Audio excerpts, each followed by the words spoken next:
अस्सलाम वालेकुम, मैं हूँ फरिया इद्रीस और आप देख रहे हैं मेरा यूट्यूब चैनल। जो एक मामला चला हुआ है भारत में किसानों के प्रोटेस्ट का, वो तो संगीन से संगीन तर होता चला जा रहा है, लेकिन किसान की जो एक मेहनत है, किसान की जो एक स्ट्रगल है, वो भारत में तो जो नया कानून है, जो इस्तेहसाल हुआ है उनका, उसकी वजह से बहुत ज़्यादा खड़ी हो गई है।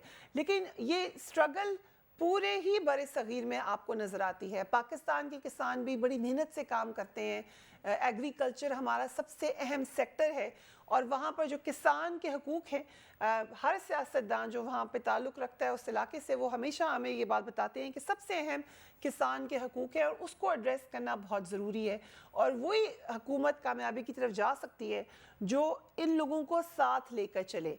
मगर ऐसे में जवाद अहमद साहब ने एक गाना बनाया जो कि किसानों के हवाले से है। धुन भी उसकी बड़ी अच्छी है, वर्डिंग्स उसकी काफ़ी दिलचस्प तो है, मगर सियासी भी बहुत ज़्यादा है। और ये गाना पाकिस्तान में तो पॉपुलर हुआ ही, मगर भारत में इस वक्त ये टॉप पर जा रहा है। वहाँ पर इसको शदीद पसंद किया गया, यहाँ तक कि जवाद अहमद साहब के गाने के ऊपर आपको भारतीय अखबारात की क्लिपिंग्स नजर आएंगी, उन्होंने उसके ऊपर बात करना शुरू कर दी। पहले आपको थोड़ा सा हम ये गाना सुनवाते हैं, लेट्स वॉच दैट।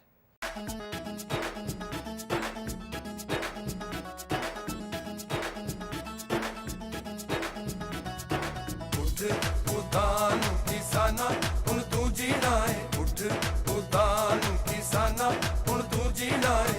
बोलिया तू जग दा अन्नदाता, तेरी सोनी धरती माता, तू जग दा पालनहार हुण तू जीना है। जवाद अहमद साहब हमारे साथ मौजूद हैं। Thank you so much for joining us. Jawad sahab, आपके बहुत गाने पॉपुलर हुए हैं, बहुत हिट हुए हैं, मगर जब आप ये गाना बना रहे थे तो कोई ख़ास बात थी आपके जहन में, या ऐसे ही आपने सोचा कि किसानों पर गाना बनाते हैं? नहीं, आपको पता है कि मेरी एक पॉलिटिकल पार्टी है बराबरी बड़ी पाकिस्तान, और हम तो बात ही मजदूरों, किसानों, मेहनत कशों और लोअर मिडिल क्लास की करते हैं। हम समझते हैं ये ओप्रेस सेक्शंस हैं सोसाइटी के, और इनका कोई रिप्रेजेंटेटिव नहीं है पार्लियामेंट के अंदर भी और हमारे इलेक्टोरल सिस्टम में भी।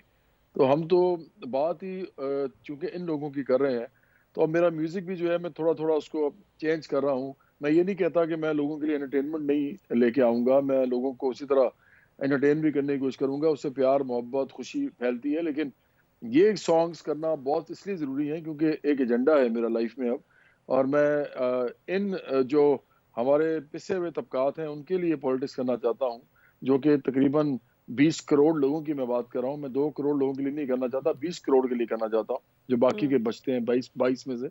तो इसलिए फिर ये गाना ज़रूरी था। ये 46% हमारी एग्रीकल्चर फोर्स है जो हम कहते हैं, मेरे ख्याल में तो इससे ज़्यादा है।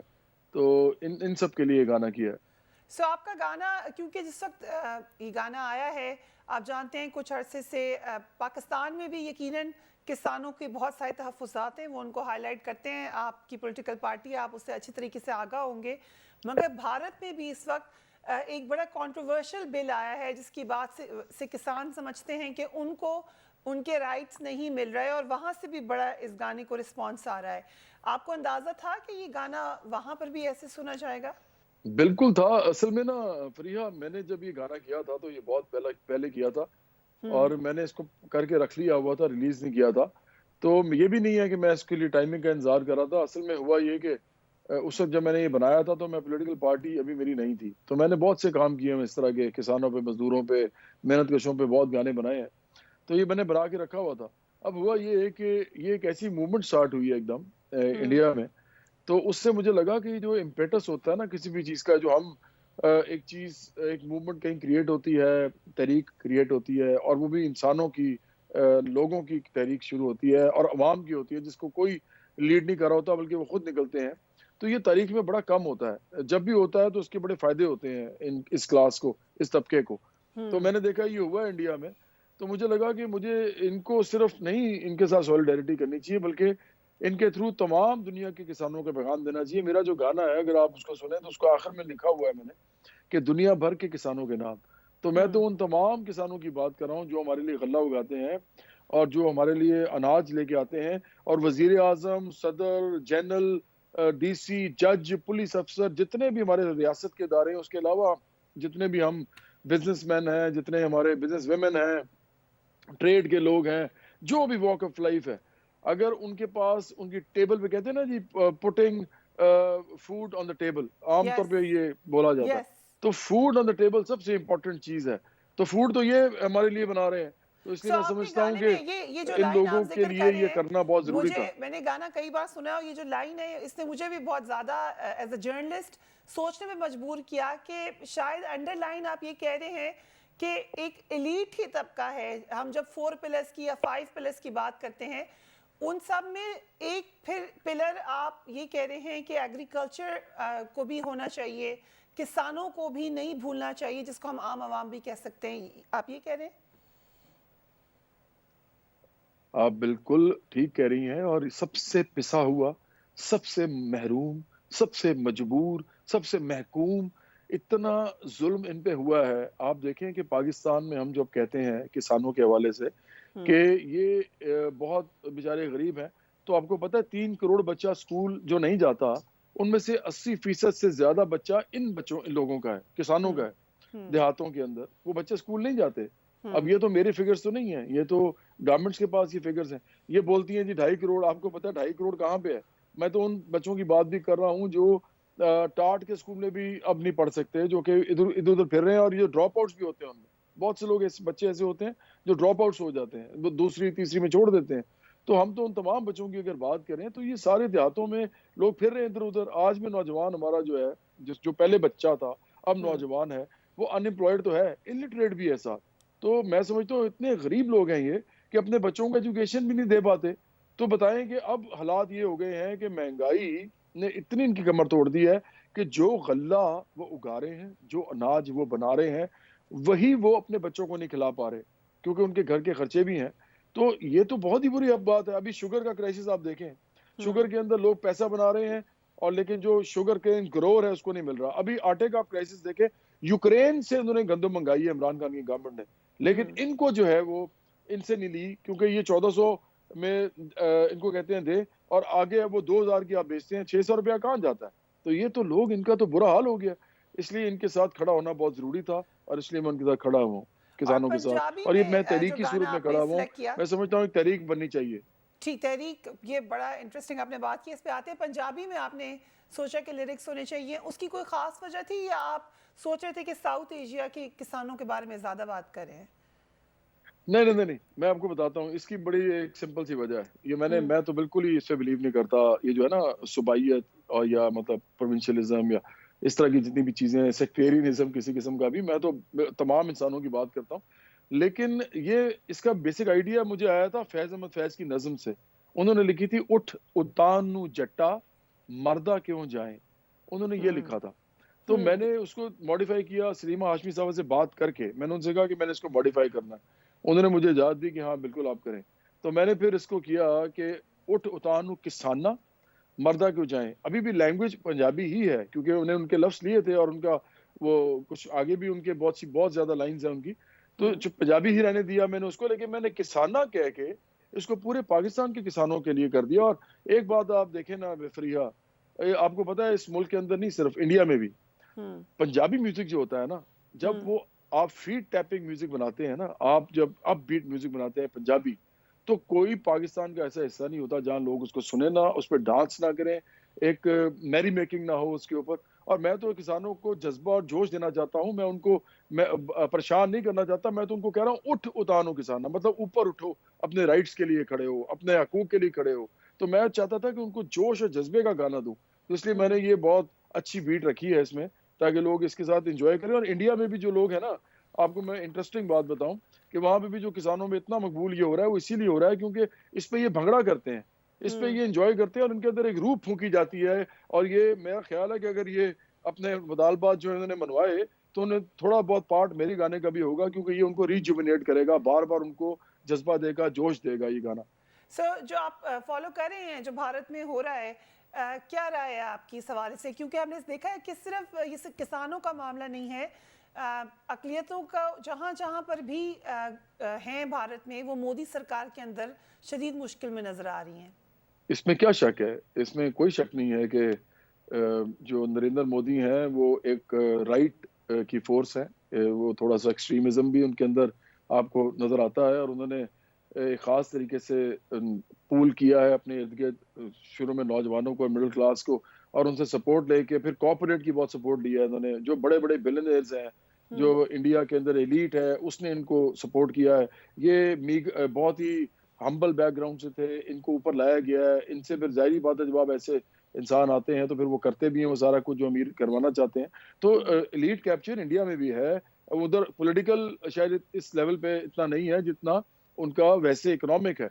और वो तो आपको पता है, वहाँ भी 80 करोड़ गरीब लोग हैं, लेकिन दूसरी तरफ शाइनिंग इंडिया है। वो कहते हैं जी कि यहाँ पे जी इतने ज्यादा बिलियनियर्स हैं, इतनी बड़ी बड़ी कंपनीज हैं, पता नहीं 100,000 करोड़, 5,000 करोड़, पता नहीं, हैरान हो जाता है इंसान कि ये इतनी बड़ी बड़ी कंपनीज लेके चल रहे हैं। लेकिन इनके जो किसान हैं, इनके जो बिल्कुल मजदूर तबका है इंडिया का, वो इतना गरीब है कि जो 80 करोड़ लोग हैं वो तो बाकायदा गरीब हैं, लेकिन 42 करोड़ लोग ऐसे हैं जो दिन में 50-60 रुपया भी नहीं कमाते। तो इसलिए जो उनका पॉवर्टी लाइन में आपको बता रहा हूँ, तो इसलिए इंडिया के बड़े बुरे हालात हैं, और नरेंद्र मोदी का उसमें बहुत बड़ा हाथ है। सो म्यूजिक विद मैसेज, आपने पहले भी ऐसे इंस्पिरेशनल गाने बनाए हैं। आपने कहा कि आप थोड़ा सा और आप इसको और तब्दील करके लाना चाहते हैं, और कौन कौन से टॉपिक्स होंगे आइंदा आने वाले दिनों में जवाद साहब जो हम सुनेंगे कि आप उस पर म्यूजिक बनाएंगे? फरीहा, एक तो मैंने अभी किया था, आपको पता होगा, कोरोना के दिनों में मैंने किया था, अब तुम मसीहा हो इस कौम के, हमें तुमसे प्यार है। तो वो गाना मैंने किया था क्योंकि वो जरूरी था, वक्त की जरूरत थी। डॉक्टर्स, पैरामेडिक्स, नर्सेस को डेडिकेट किया था क्योंकि इन पे लोड पड़ रहा था, मुझे पता था कि पड़ेगा, तो इनको करना था, जरा मोटिवेट करना था। उसके बाद मैंने अब ये बनाया किसानों पे। लेकिन जो तीसरा गाना मैं लेके आ रहा हूँ ना, इसमें मैंने आपको भी बल्कि कहना है, आपका भी मुझे इसमें कंट्रीब्यूशन चाहिए। मुझे तमाम पाकिस्तान की वो औरतें चाहिए जो कि अपनी अपनी जगह पे सेलिब्रिटीज हैं, वेल नोन हैं, उनके पास पावर है, वो एम्पावर्ड हैं, वो फील करती हैं। तो मैंने जो गाना बनाया, मैं आपको उसके 4 बोल सुना देता हूँ ताकि आपको पता चले कि आपका कंट्रीब्यूशन भी इसमें कितना जरूरी है। पाकिस्तान में श्योर, 3 बड़े मसले हैं इस वक्त वेयर औरतों के ऑन इट, हवाले वेयर ऑन इट, से। जरूर एक है, बताएं। एक हैरेसमेंट है, हाँ जी, एक हैरेसमेंट है, एक विमेन एम्पावरमेंट है, जो हम समझते हैं कि उनको जॉब्स मिलनी चाहिए, उनको एजुकेशन मिलनी चाहिए, उनको इजाज़त मिलनी चाहिए कि वो अपने लिए ज़िंदगी में कोई राह अख्तियार करना चाहें तो वो उनके लिए हो। और तीसरी चीज़ मिसोजिनी है, और मिसोजिनी बहुत सी शेप्स में हमारी सोसाइटी में हमें मिलती है, और मैं समझता हूँ कि ये तीनों चीज़ें बड़ी गलत हैं औरतों के लिए इस वक्त। तो मैंने जो गाना बनाया उसकी जो पहली 4 लाइन में सिर्फ आपको बताऊंगा, मैंने पूरा गाना तो नहीं अभी डिस्क्लोज करना, लेकिन मैं आपसे भी उसमें एक लाइन लूंगा, आप उसको सिर्फ लिप सिंक कर दीजिएगा। तो मैंने कहा है कि ये हमारी ही बहन बेटियां हैं, ये माएँ भी हैं, बीवियां हैं, ये हमारी ही संगी साथी हैं, ये जो औरतें, लड़कियां, बच्चियां हैं। और ये मैंने इसमें उन लोगों को भी दिखाना है जो कुछ अरसे में जो इस तरह के केसेस भी हुए हैं पाकिस्तान में, जो बढ़ भी रहे हैं। मैंने स्टार्ट वहां से करना है इसको, ताकि एक इमोशनली लोग फील करें कि ये सब जो औरतें हैं, ये हमारे घरों की औरतें हैं, ये हमारी। और संगी साथी मैंने उन औरतों के लिए इस्तेमाल किया है जो कॉलीग्स हैं हमारी, जो माँ, बहन, बेटी, बीवी नहीं है, वो उससे आगे बढ़ के एक इंसान है, और वो कॉलीग्स हैं हमारी, वो हमारी दोस्त भी हो सकती हैं, वो हमारे साथ काम करती हैं, वो हमारे साथ बैठ के कोई आइडियोलॉजिकल बात करती हैं, कोई चीज़ों के ऊपर डिस्कशन करती हैं। तो ये सारी औरतें जो हैं हमारी, ये हमारी संगी साथी हैं, और ये जो औरतें, बच्चियां, लड़कियां हैं, ये हमारी जिंदगी का बहुत बड़ा पार्ट है। We have to respect them as we respect anybody else. और ये बहुत वेरी ही जरूरी ब्यूटीफुल। है कि हम ये बात रजिस्टर करवाएं। और मैं चाहता हूँ फरिया, मैं चाहता पता क्या हूँ, मैं चाहता हूँ कि पाकिस्तान में जो ये मामला सच शुरू हो गया था ना, वेमेन एमेंसिपेशन मूवमेंट के अंदर, फिर वो मसला क्रिएट हो गया, एक दो जुमले ऐसे कहे गए कि वो लोगों ने उसका मतलब कुछ और निकाल दिया, उसका बेड़ागर करने की कोशिश की, असल बात जो थी। तो मैंने उसमें भी एक बात की है, मैंने कहा है कि जब इनकी रूह भी इनकी है तो इनका वजूद भी इनका है। तो इसलिए ये बड़ी जरूरी बात है कि हम ये बात समझें बहुत कि खूबसूरत। औरतें जो हैं वो इंसान हैं, और कोई मलकियत नहीं है, कोई जायदाद नहीं है। वो इस मुआशरे का उतना ही एक्टिव हिस्सा है जितना मर्द है।